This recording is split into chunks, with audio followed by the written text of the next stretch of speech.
Ya, saudara, ini tempat perdana untuk ibadah. Oke. Bilang sama IBS, aku rapopo. Aku rewel. Justru kita memberkati tempat ini untuk membalikkan keadaan. Amin. Dimanapun Tuhan mengutus kita, dimanapun Tuhan melempar kita, tujuannya cuma satu, menjadi berkat untuk membalikkan keadaan. Makanya punya mental tuh mental yang memberi, jangan mental yang meminta. Nah, itu saudara.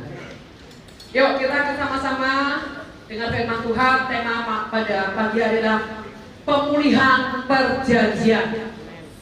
Ya, kalau saudara pernah nggak ngalamin pajak nggak dibayar-bayar, STN nggak dibayar-bayar, IMB nggak dibayar-bayar, pernah nggak? Sudahlah Bu, gak usah angkat tangan, nggak enak lah nanti biar orang. Dan tiba-tiba pemerintah mengadakan pemulihan. Terus hati bilang gitu, puji Tuhan. Giliran gratis semua, puji Tuhan. Dan hari ini Tuhan sedang mengadakan pemulihan dosa setiap kita. Amin. Bagi Tuhan. Sebab itu saudara, kita nanti akan adakan deklarasi untuk pemulihan perjanjian. Ya, yang saudara punya selendang ini nanti kita akan pakai pada saat deklarasi. Yang tidak punya, lakukan dengan tindakan iman. Ya, kita akan baca di Yeremia 18 ayat 4 sampai dengan 6. Bencana yang rusak dipulihkan Tuhan. Yeremia 18 ayat 4 dan 6. Ini lakoni kemana lakoni ini? Ini lakoni. Kamu seperti tukang periuk ini, hai kaum Israel. Demikian firman Tuhan, sungguh seperti tanah liat di tangan tukang periuk, demikian kamu di tanganku, hai kaum Israel. Jadi saudara, kalau hidup kita sebagai bencana di tangan Tuhan, dan tiba-tiba bencana itu menjadi rusak karena mungkin pemberontakan, karena trauma, karena ketidakmengertian. Singkat cerita, apakah pertanyaannya Tuhan gagal? Coba nyanyi semua, Tuhan tak pernah gagal. Tuhan tak pernah gagal. Gimana nyanyi itu?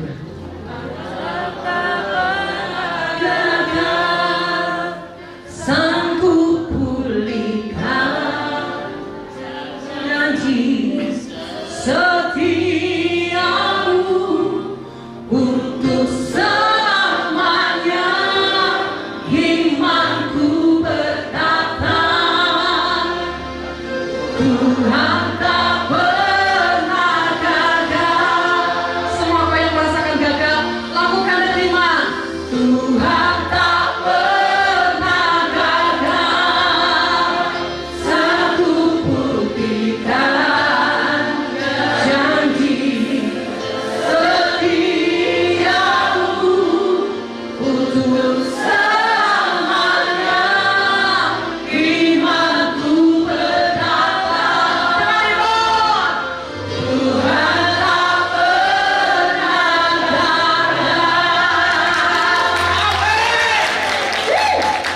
Tuhan kita, dia nggak pernah putus asa dan dia tidak pernah gagal. Dia no rewel, gitu saudara. Ya, kalau ada orang-orang yang Tuhan panggil untuk sesuatu dan dia bilang ini, Tuhan kayaknya di sana berat, di sini saja. Ku mau di sini asal Tuhan ada. Ku mau di sana kalau Tuhan nggak ada, bingung saudara. Manusia seringkali membingungkan, jangankan malaikat, Tuhan ya punya saudara. Karena manusia itu punya kehendak bebas, punya free will saudara. Tapi pagi hari ini Tuhan mengingatkan buat siapa kita. Kalau ya bencana itu menjadi rusak di tangan tukang periuk, dia akan membuat bencana lain menurut apa yang baik pada pemandangannya. Tuhan tidak pernah kekurangan cara untuk menolong kita tetap menjadikan kita pribadi-pribadi yang hidup dalam rancangan mulia. Saudara terkasih, sebab itu tidak ada alasan untuk menjadi orang yang tidak bangkit. Tidak ada alasan. Tidak ada alasan untuk tinggal dalam trauma terus menerus. Kebaskan traumamu dan katakan goodbye untuk selamanya. Selama masih bisa bernafas, kita masih punya harapan. Dan Tuhan adalah pribadi yang selalu memikirkan yang terbaik untuk kita. Dia tidak pernah memaksakan kehendaknya atas kita. Kalau kita enggak siap di level 2, ya, di level 1 tetap jadi yang terbaik. Kalau mau enggak bisa menjadi pemimpin yang besar, setidaknya jadilah orang yang setia, yang tetap berguna, jadi berkat. Saudara, sebetulnya dalam segala aspek, segala bentuk pelayanan itu enggak ada yang namanya besar kecil. Semua ukuran dan takarannya sama. Yang terpenting adalah hatimu yang jujur dan selalu melakukan yang terbaik. Bahkan seorang pendoa-pendoa yang tidak terlihat di belakang layar justru kalah jantung hatinya Tuhan. Kalau tidak ada pendoa-pendoa, ibadah tidak bisa diselenggarakan dengan baik. Saudara terkasih, bahkan yang mungkin terhina menurut manusia, yaitu pelayanan OB, bersih-bersih. Loh, kalau nggak ada OB, saudara jorok-jorok di sini mau nggak datang? Saudara nggak akan bisa duduk tenang, nggak akan bisa ada kenyamanan ketika saudara beribadah. Karena apa? Semua bayangan kalau kursi berdebu, lantai berdebu akan mengganggu sejahteramu, bahkan kekusukanmu dengan Tuhan. Jadi saudara, OB pun punya nilai enggak? Punya nilai. Artinya hidup itu nggak usah minder. Bu, saya itu nggak bisa seperti ibu kalau nyanyi aduh 3 jam ya on terus. Nggak usah berusaha jadi untuk orang, jadi seperti orang lain. Jadilah dirimu sendiri atas kehendak Tuhan. Cukup. Nggak usah ikut-ikutan, nggak usah minder, nggak usah resek dengan hal yang mungkin itu bukan jatahmu. Udah nikmati aja takaran-takaran yang Tuhan tahu dalam kehidupanmu. Yang penting kau sudah melakukan yang terbaik menurut pandangan Tuhan. Bagaimana kita bisa mati pandangan Tuhan, Bu? Takarannya adalah ketulusanmu dan bobot yang sudah kau lakukan maksimal mungkin. Saudara yang terkasih, mari kita bangkit. Bukan cuma slogan, tapi iman kita, hati kita, jiwa kita, roh kita bangkit. Yes. Pada saat Tuhan terangkat ke surga, Dia lepaskan apa saudara?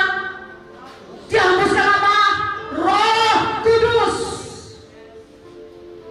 Hari ini Roh Kudus sudah tinggal di dalam hidupmu. Hanya saja Roh Kudus akan menghembuskan yang lebih dahsyat, menyatakan kebangkitan demi kebangkitan untuk rohmu yang mati. Sebab itu saudara terkasih, mari belajar. Apapun trouble-trouble yang kita sudah lewati dalam ibadah, jangan jadi orang yang gampang terbawa arus. Duh, ini mati lu rasanya nyanyi. Fokus saudara jadi ambiar. Kalau hatimu tertuju kepada Tuhan, apapun tidak mengganggu konsentrasimu, gairahmu menyembah Tuhan. Saudara yang terkasih, ini bukan suatu kebetulan. Apa yang tadi saudara alami dan lewati itu menggambarkan hidup di dalam dunia yang penuh dengan kegelapan dan kegoncangan. Jangan kau bingung, ini apa Tuhan? Waduh Tuhan. Sedikit-sedikit lempung, saudara. Sedikit-sedikit kacau, sedikit-sedikit teriak. Tenang saja. Itu urusannya teknisi, saudara. Beliau sedang melakukan yang terbaik. Bagian kita ini fokus. Jadi justru yang seperti tadi terlihat, yang dewasa dan tidak dewasa bingungi saudara. Ini apa? Ini apa yang apa? Tadinya bau apa? Nyanyi apa? Begitu kena jebret. Aku di mana ini? Saudara, belajar jadi orang yang bisa fokus. Jadi orang yang tak tergoncangkan. Dan kalau tadi goncang saya bilang, ini mati ini, ya harus nanti tunggu nyala dulu. Salam saudara, tunggu nyala dulu ya. Ini aneh toh, kayak seri unyil lah ini. Terus bagaimana di alam roh? Iblis bagaimana? Gitu. Itu suatu kebodohan. Kita harus buat iblis jerah hidup kita. Apapun yang dia rekayasa, rancangkan, Tuhan tetap punya tujuan yang dahsyat dan mulia di balik apapun yang iblis rancangkan. Amin. Yes. Sebab itu saudara terkasih, sekali lagi, tidak ada sesuatu yang terjadi tanpa seizin Tuhan, tanpa tujuan dan maksud Tuhan. Jadi sekali lagi kalau ada kegoncangan, tenangkan hatimu dan jangan gampang tetap menyembah Tuhan, tetap bersukacita. Mari saudara, engkau sedang dibawa realita yang sungguh-sungguh nyata. Bahkan apapun saudara, bukan karena kebetulan. Makanya itu lain kali ke ibadah, yo dicek tempat itu aman apa ora, ojo asal-asalan. Loh kalau yang seperti ini saudara ya, the power of menghakimi, obyoan saudara. Percayalah semua yang kita tetapkan itu karena dari hasil doa dan kehendak Tuhan.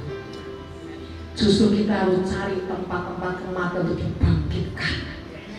Amin. Loh kalau kita sudah cari yang hidup, dan terang ketemu terang apa? Silau. Jadi kata saudara, terang ketemu terang jadi silau. Jadi kita harus cari kegelapan untuk menerangi dan menghentaskan kegelapan. Amin.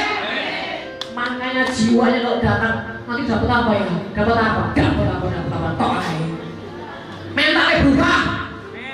Di mana aku menyembah Tuhan, di mana aku bersorak-sorak, tempat itu akan membalikkan keadaan. Kan gitu saudara.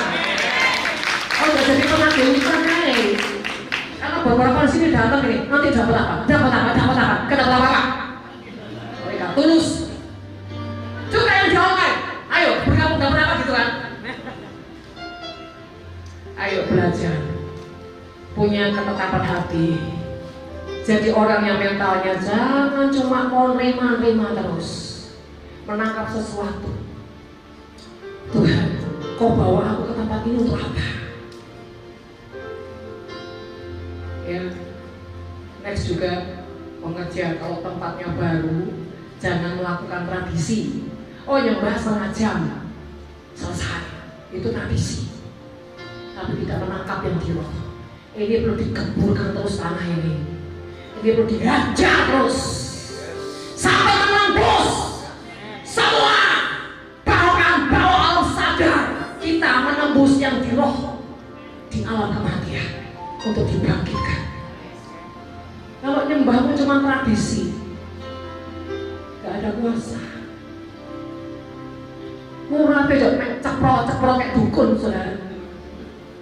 Rasakan sesuatu, tangkap sesuatu, ledakan sesuatu. Saudara terkasih, mari hari-hari ini terus melatih hatimu, panca inderamu dengan kepekaan demi kepekaan. Jangan jadi orang yang cuma lewat, ngekor, numpang. Jadi orang yang menangkap sesuatu. Belajar dewasa. Berhenti untuk berkata, aku dapat apa. Tapi ganti, aku bisa beri apa. Aku bisa lakukan apa. Gitu loh saudara. Waduh, aku tak pindah gereja. Ya apa-apa. Saudara terkasih, kalau mentalmu terbiasa terbiasa dengan gaya hidup yang aku bisa lakukan apa, aku bisa berikan apa, aku bisa tabur apa. Berarti apa? Hatimu terlalu kaya. Kalau hatimu kaya, harta itu cuma debu, saudara. Mari saudara, hidup ini jangan dibolak-balik. Ya. Ayat 6, masa aku tidak dapat bertindak kepadamu seperti tukang periuk ini, hai kaum Israel. Siapa Israel? Orang-orang yang hidup dalam perjanjian Tuhan. Demikian Tuhan, sungguh dengan firman Tuhan, sungguh seperti tanah liat di tukang periuk, demikian kamu di tanganku, hai kaum Israel. Sampai 2 kali loh Tuhan bilang, hai kaum Israel, hai kaum Israel. Hai orang yang punya perjanjian denganku, hai orang punya perjanjian denganku. Saudara, artinya perjanjian itu punya legalitas sah yang tidak bisa diganggu-gugat, kecuali yang terkait yang membatalkan dan merubah. Selanjutnya, perjanjian Tuhan bagi orang-orang yang hatinya setia. Yesaya 62 ayat 8. Yesaya 62 ayat 8, firman Tuhan berkata, Tuhan telah bersumpah demi tangan kanannya. Artinya tangan kanan itu bicara kekuatannya yang semuanya. Demi tangan kekuatannya, sesungguhnya aku tidak akan memberi gandummu lagi sebagai makanan kepada musuhmu, dan sesungguhnya orang-orang asing tidak akan meminum air anggurmu yang telah kau hasilkan dengan bersusah-susah. Artinya Tuhan bersumpah, nah, sudah tidak ada lagi kebocoran-kebocoran dalam hidupmu. Sudah tidak ada lagi yang tercecer dalam hidupmu. Sudah tidak ada lagi kutuk yang merampas semua hak dan berkat-berkat yang dari aku. Bahkan dikatakan sesungguhnya orang-orang asing tidak akan meminum air anggurmu. Artinya tidak ada siapapun dan apapun yang bisa mencuri sukacita Tuhan di hati kita, di hidup kita. Amin saudara, gak jelas. Amin, amin, amin. Yes, amin gitu saudara. Ya saudara, aja Tuhan. Iblis yang nyetrum loh saudara. Dengan amin saudara. Amin. Ayo bikin greget hatimu sama Tuhan. Saudara, setiap benih yang dilepaskan, dilemparkan itu, jangan lupa belahom. Ayo cari sesuatu, pengejaran akan Tuhan. Karena di balik engkau fokus itu ada sesuatu yang ilahi, ada sesuatu yang sensitif, ada sesuatu yang mulia. Makanya syaratnya harus haus dan lapar, saudara. Kalau haus dan lapar itu tidak ada padamu, engkau sudah kenyang, dipesakan di banyak terhidangan apapun, kau cuma gini, mari makan, ya makan. Lihat-lihat, kira-kira ada yang selera enggak? Kenyang, kenyang.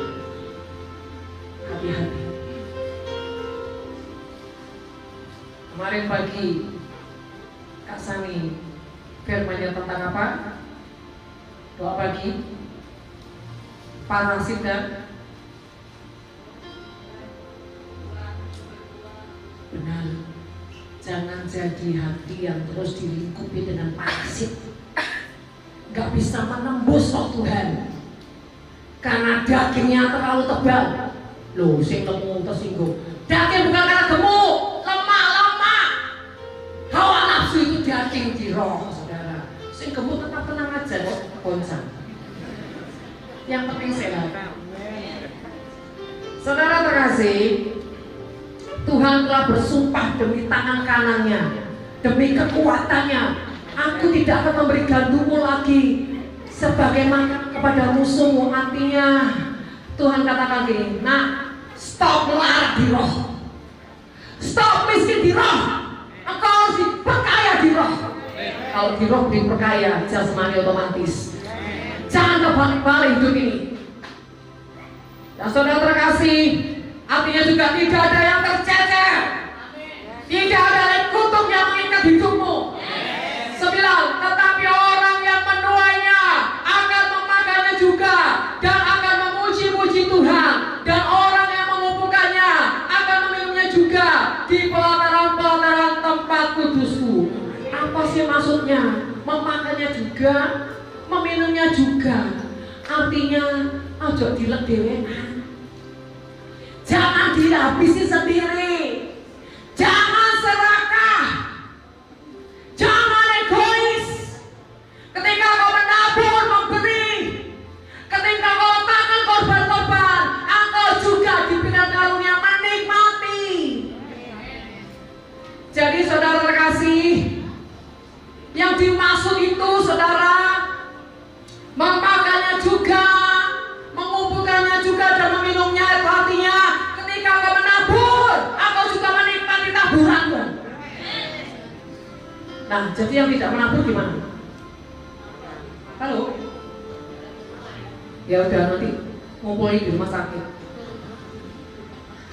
Saudara, Tuhan setia dengan janjinya. Kejadian 17 ayat 7 dikatakan, aku akan mengadakan perjanjian antara aku dan engkau serta keturunanmu, turun-temurun menjadi perjanjian yang kekal. Jadi saudara, sebetulnya pada saat kita menerima sebuah covenant ilahi, itu bukan cuma buat pribadi kita, tetapi juga buat anak-anak kita, keturunan-keturunan kita. Jadi saudara, perjanjian Tuhan itu sangat penting. Contoh, perjanjian Tuhan pada kita itu tentang apa? Tentang keselamatan. Tentang keselamatan. Engkau diselamatkan oleh karena darah Yesus. Tandanya apa saudara? Engkau dibaptis. Baptis itu tanda penguburan hidupmu yang lama. Kenapa dibaptis saudara? Perlu air. Kenapa perlu air? Nah, pinter lu. Sejak ikut pajak, otaknya cerdas. Air itu mentahirkan. Yang kedua, air memberi kehidupan. Yang ketiga, air bisa menenggelamkan kau di dalam hadiratnya. Makanya saudara, kalau mau terus berenang, syaratnya harus apa? Rendah hati. Ojo negak terus kesandung deh. Sombongmu tingkat dewa, keras hati, tegak tengkuk. Ini orang yang tidak bisa menyelam. Orang usah fokus prono. Ini baik.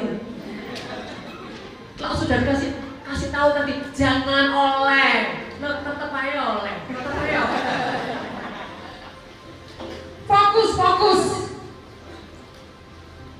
Karena itu dilatih saudara. Ketika kau terlatih, apapun iblis lewat, kebas-kebasmu, bes. Tapi saudara, nek sampai kena gelombang iblis, wuduh keselan, bes. Makanya konsentrasi, nikmati Tuhan. Saudara terkasih, dikatakan perjanjian itu bukan hanya untuk pribadi kita, tapi pada keturunan kita. Kalau kita jadi orang yang setia sama Tuhan, orang yang hatinya takut Tuhan, orang yang hatinya mengandalkan Tuhan, bergaul dengan Tuhan, maka darah Yesus akan mengalir dalam DNA-mu, menjadi darah yang dikuduskan dan akan mewarisi keturunan-keturunanmu. Nah, masalahnya kerohanian kita, kualitas kita ini benar-benar lahir dari jiwa roh kita atau cuma sekedar dilapisan. Sekarang kan banyak saudara KW, Prada, apalagi tas-tas branded, ternyata KW kan biar keren-keren gitu loh Bu, wis. Ternyata Pak KW. Saudara terkasih, ketika seperti Tuhan bilang gini, anak Tuhan gak suka KW, pokoknya keren. Hati-hati ya. Yang kawin-kawin mulai hari ini jubahnya dilepas. Aku nggak doyan kawin. Aku suka yang original. Aku suka yang asli. Karena kalau yang palsu, engkau tidak punya kuasa untuk meradiasi di keluargamu. Dan kalau di keluargamu aja nggak dampak, mau di luar, tidak bisa. Saudara yang terkasih, kalau pertobatanmu, kedewasaanmu, imanmu mengalir dari dalam, mengalirkan kehambaan kemurnian, maka itu tidak perlu dipaksa, pasti beradiasi di keluarga, pasti beradiasi di lingkungan, di kota, di bangsa, bahkan sampai di bangsa-bangsa.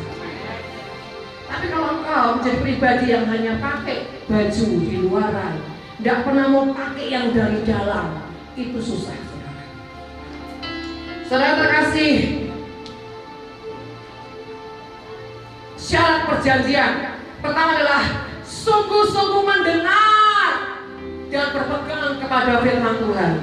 Sungguh-sungguh mendengar, ngerti nggak sungguh-sungguh mendengar? Telinganya yang menempel, Bu, nggak pernah lepas. Tapi mataku kesana-sana, hatiku ambiar. Tapi telinga dengar loh, Bu. Pada saat dengar khotbah, saudara, bisa sampai tiduran belum? Bisa nggak? Tapi yang membedakan apa? Pendengaran kok tidak bisa maksimal. Saya lihat wajah-wajah di sini sama dengan khotbah di YouTube.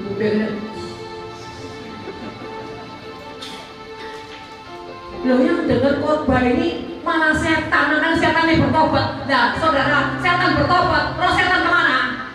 Ada yang tidur tadi. Terus ketiduran gitu, terus sampai mana lagi?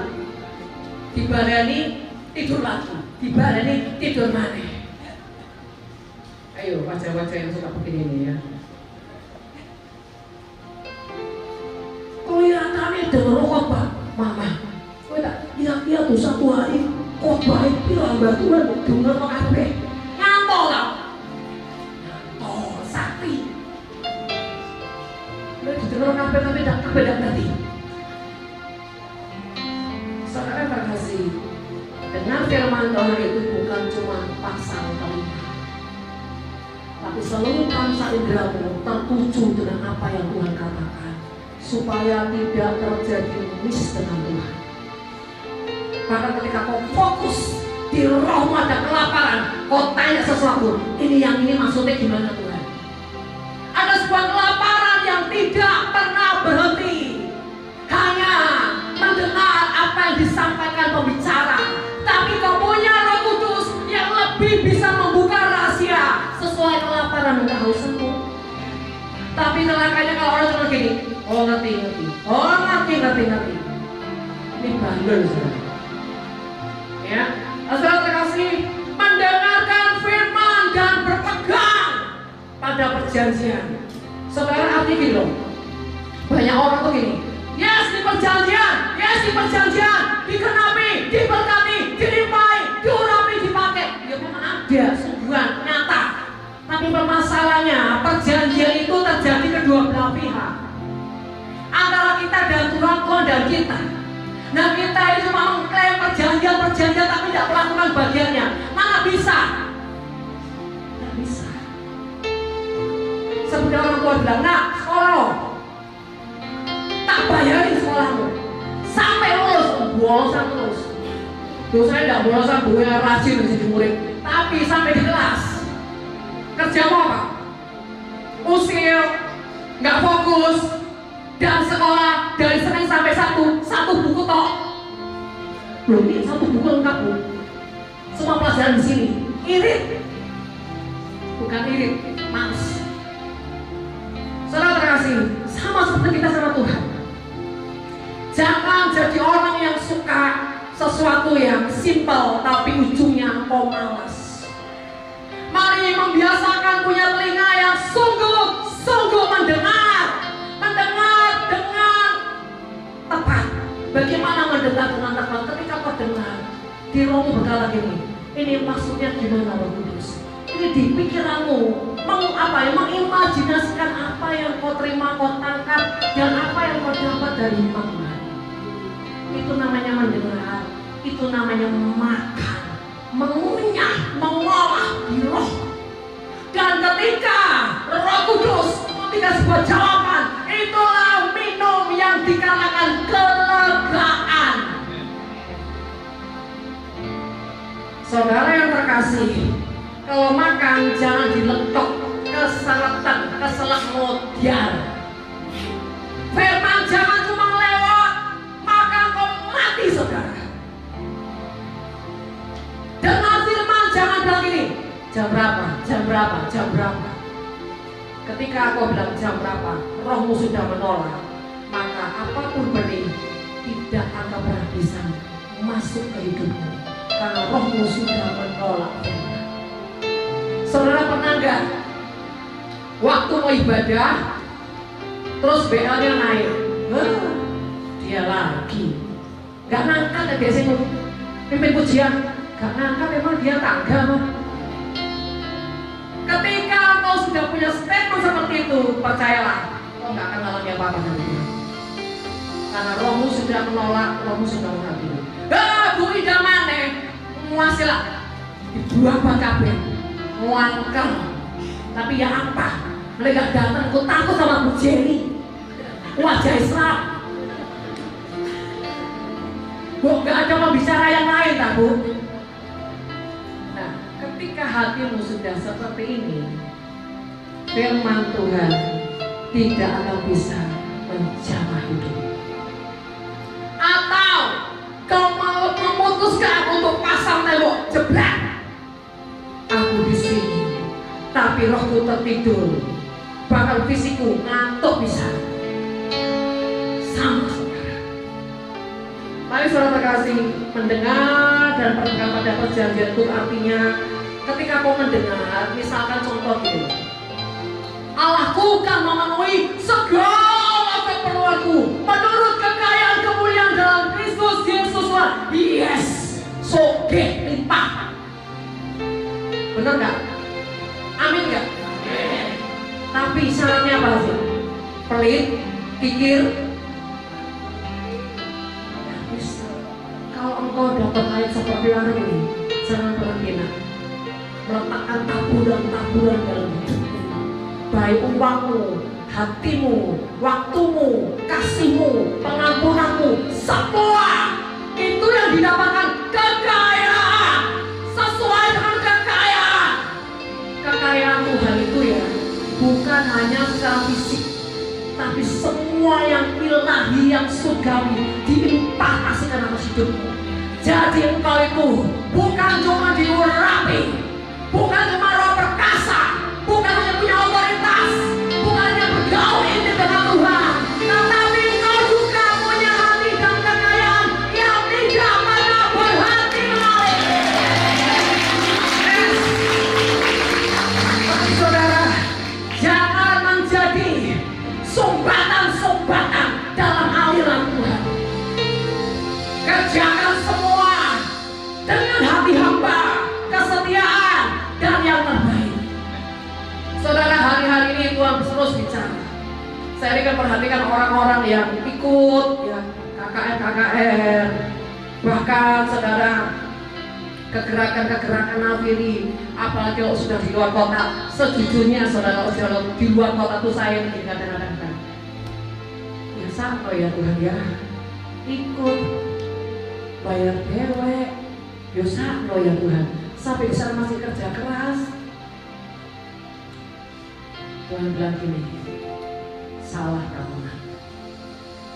Yang kamu kasihan itu gak tepat. Kalau mereka berani menabur waktunya, uangnya, segenap kekuatannya, mereka lah orang-orang yang akan menjadi mata air kehidupan, sumber mata air yang gak pernah bisa dihentikan. Tapi celakanya orang kalau naik monot dibayari ya, dibayari belok, dibayari, semua tangannya dibayari. Astaga, astagfirullahaladzim. Ya minimal tuh gini loh. Bu, saya bisa mengatur setia. Ini yang terbaik. Tuhan tuh tidak lihat uangnya. Tuhan lihat hatimu, mentalmu, pengertianmu, imanmu. Kalau kau suka gratisan terus, pantas kau ngarak terus.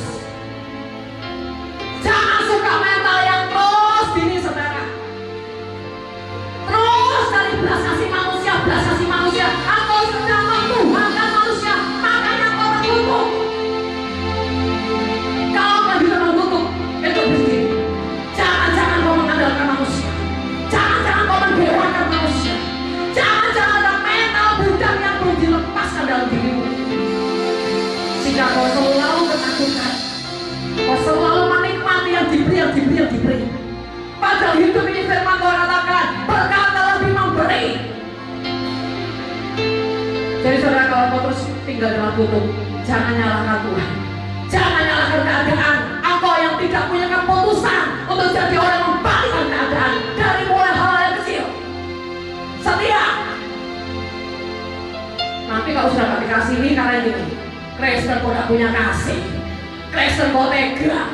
Nah, setan ini levelnya tambah apa? Tambah angker. Menghakimi dan menghakimi. Kecuali memang keadaanmu tidak memungkinkan. Oke lah, duit kau gak bisa tabur, tapi hatimu, integritasmu, ayo yang all out sama Tuhan. Sekali lagi, kau bukan Tuhan yang melihat lupa. Kau bukan Tuhan yang memandang harta. Apa yang dia cari?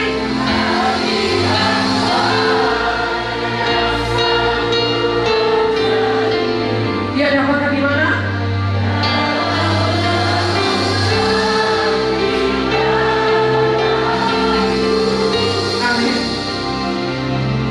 Amin itu saudara. Tuhan mau ya ke depan engkau jangan punya mental budak. Mulai dari saat ini keluarkan kutuk itu dalam hidupmu. Apapun keberadaanmu, bahkan dunia katakan engkau terlalu miskin, gak masalah. Mungkin dunia lihat takaran uang, takaran jasmani. Coba engkau mengupgrade hidupmu dari takaran hatimu, takaran kemurahan hatimu, takaran kesetiaanmu yang benar-benar tulus mencintai Tuhan. Dimulai dari situ saudara. Orang itu setia dulu, tekun, sejati, murni. Jangan matanya dipenuh dengan kenajisan dunia, maunya yang silau-silau, dagingnya begitu ambisi dengan hawa nafsu, keserakahan dan tidak pernah mengucap syukur. Ini ngeri sekali. Kalau hatimu gak pernah mengucap syukur, ini ngeri sekali. Kematian bukan mati, sudah mengubur hidupmu dan keturunanmu. Mari saudara, jangan melupakan pentingnya bersyukur. Semakin banyak kau bersyukur, kau punya kekayaan hati yang tak terbatas. Makanya mulut menentukan kehidupan dan kematian. Kalau mulutmu terus berkeluh kesah, jangan heran maut matinya kehidupanmu. Gak apa-apa saudara, tenang saja. Efek, gak apa-apa. Efek dikuduskan ini semua. Terus berikutnya bagi Tuhan. Oke, mari fokus. Sebab itu saudara, peperangan kita buka. Siapa peran kita? Mengertilah. Ketika sebuah dosa dikorek, ketika siasat-siasat iblis dibongkar, maka Allah Tapi ingat, Roh yang di dalam kita berusaha. Dan dia berperang ganti kita. Dan kita lebih dari pemenang. Yes. Mulai hari ini katakan, mental budak, hari ini riwayatmu tamat. Tamat. Tamat. Jangan lagi punya mental budak. Yang kedua, mental melo. Kasihan dia aku. Mungkin memang nggak mental seperti orang minta-minta, tapi minta diperhatikan terus. Lebih kayak bayi tapi ya, apa bayi raksasa. Minta dikasihani terus. Aku loh, siapa bukida gak direket. Astagfirullah, itu udah kepahitan. Ketika aku mengabaikan dirimu, aku sudah melakukan kehendak. Jangan dilihat, jangan dilihat. Benar-benar anjing kau. Saudara, yang paling gak enak itu yang dipakai sarana loh saudara. Betul ya? Resiko apa? Kepahitan. Wah, Tuhan loh. Gua lah setan. Padahal Tuhan skenario yang mau kita lakukan. Supaya apa? Gak bagi terus. Winda, aku peluk dah. Emangnya keren habis. Bukan gak boleh peluk, tapi kalau rohmu itu melok, ngeri. Atau sebaliknya, Winda peluk, tak sabar pengulangannya, tak sabar ngobrol lagi. Sabar. Wes siap bayar harga enggak? Sabar. Orang itu sebenarnya kalau dia pengurapan dulu, ampun sebenarnya. So kayak kirain pengurapan enak. Tahu nggak rasanya buat orang itu dulu Pak? Tahu saya orang berat? Tahu? Ya itu. Tuang orang. Jadi saya harus digodok. Jadi kalau cuma serak dipaut hatimu terus diparut. Nggak boleh bilang, waduh, nggak boleh. Oh Tuhan, haleluya,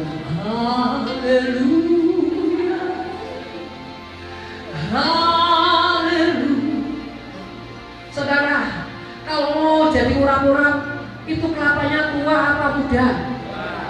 Hah? Si tua ini menanggapi dapur atau masak. Hidup ini ada fungsinya masing-masing. Engkau itu kenapa jadi urat-urat butuh kenapa yang muda? Ketika diparut, saudara ya, nggak terlalu kaku kayak ahli Taurat. Manisnya itu masih manis imut-imut. Ketika dibuat jebret. Tapi saudara saudara ya, bau tanah. Rendah hati. Gitu, ini akibat pengalaman Indonesia menyembah kemana-mana. Ketemu hamba Tuhan, modelnya kayak gitu kan besok. Rendah hati pertama. Dan kebanyakan harta kau cuma apa? Jemaat. Mereka para petinggi-petinggi dewa-dewa. Tetap berdiri dalam tegak. Aku tidak berdosa.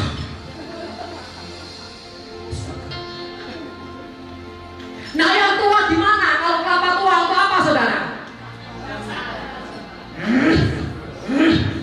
Kalau rohanimu semakin dewasa, bukan cuma sekedar diparut, tapi dirempes sampai mengeluarkan airnya. Jadi yang tua, tidak sadar, mau bau tanah gak bertobat, mati lah. Jadi batok. Jadi saudara kasih Tuhan itu adil.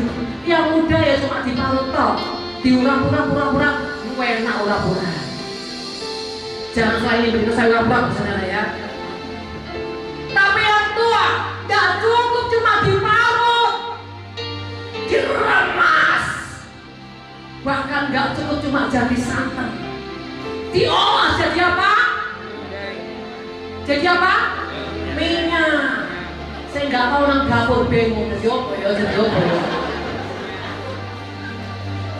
Dan itu punya pilihan. Mau jadi kelapa muda, jadi kelapa tua, jadi batok ibu dibakar, atau jadi daun kelapa. Lumayan kayak bungkus-bungkus pantesan rohanimu palsu. Suka apa jadi daun dan bangga bu. Coba bu, kalau berpesta nggak ada aku, nggak jadi berpesta bu. Buang nggak? Padahal malas untuk mengambil pertobatan. Saudara terkasih, hidup ini pilihan. Tuhan bilang gini, nak, aku mau kau jadi minyak. Minyak itu mengobati. Minyak bicara otoritas. Minyak bicara hadirat. Jadi bungkus itu. Oh itu ya, harus. Mereka maunya jadi bungkus. Ya sudah bungkus dari mereka. Tidak bungkus. Itu dimaksud bencana. Yang tidak pernah gagal. Tapi kalau kau tidak punya keputusan untuk menaikkan standar hidup, kasihan dia. Aku cuma tinggal di permukaan di halaman. Kau nggak ngerti namanya ruang kudus. Kau nggak tahu namanya ruang Maha Kudus.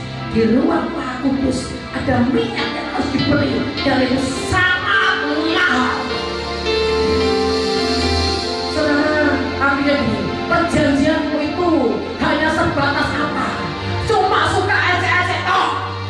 Ya harus bu, pokoknya aman, jangan diapa-apa. Oh bu, jangan diproses lebih dalam lagi bu. Aku nggak sanggup, saatku belum tiba. Kalau tadi tiba apa? Oh ya.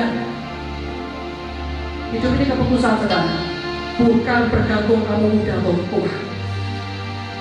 Yang muda lagi, oh nanti masih 1000 tahun lagi hidup lah, besok mampus ya Pak. Kita nggak pernah tahu saudara usia kita. Selagi masih ada kesempatan, izinkan Tuhan yang kelola hidup kita. Dan jangan main-main dengan pertobatan. Mari saudara, secara pertama harus sungguh-sungguh mendengarkan firman Tuhan dan pegang perjanjiannya. Artinya apapun keadaan, pegang janji Tuhan sambil kau setia melakukan kehendak Tuhan. Maka kamu akan menjadi harta kesayanganku sendiri di antara segala bangsa.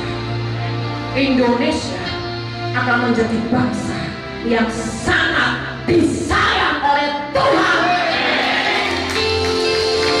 Dan di dalam Indonesia ada saudara dan saya. Mari saudara, hidupkan perjanjian.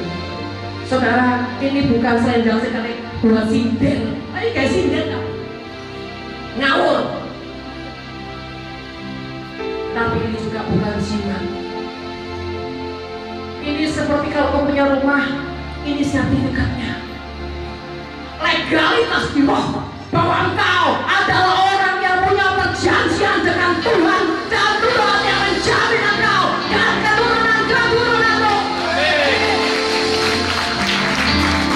Saudara, setiap kali saya sudah merasa lelah, saya ambil ini. Saya angkat di hadapan Tuhan. Tuhan, saya capek, saya lelah. Saudara, saya juga manusia biasa, saudara. Masih di tanah, di tanah. Ketika saya sudah merasa tidak berdaya, letih dan gak tahu mau buat apa, saya angkat perjanjian.